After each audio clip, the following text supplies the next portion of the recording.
Hello everyone, so today we are going to be making wands.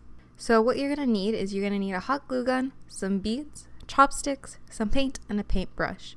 To begin, you're going to take one of your chopsticks and the hot glue gun, and on the bottom of your chopstick, you're going to hot glue a design for the handle of your wand. You can do whatever you want.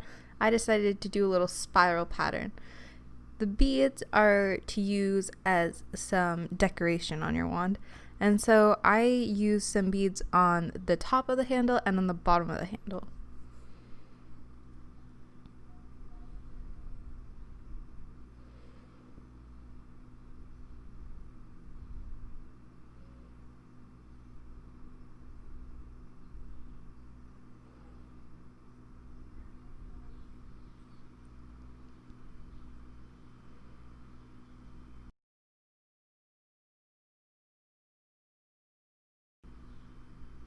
After you've finished your hot glue handle design, you're going to let the hot glue sit and wait for it to dry fully.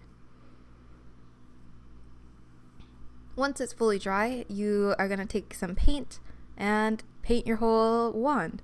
I decided to mix the three colors that I had together to get kind of a deep gray, and so I just started painting.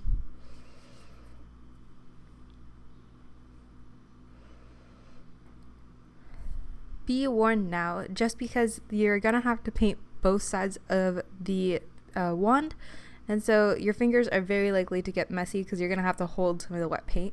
You could let the one side dry and then flip it around to paint the other, but I didn't do that. This is what my wand looked like after the first coat of paint. You can kind of see the different colors that are currently on it. I ended up putting 2 layers of paint on it, which gave it the final look that I was hoping for. And this is my final wand.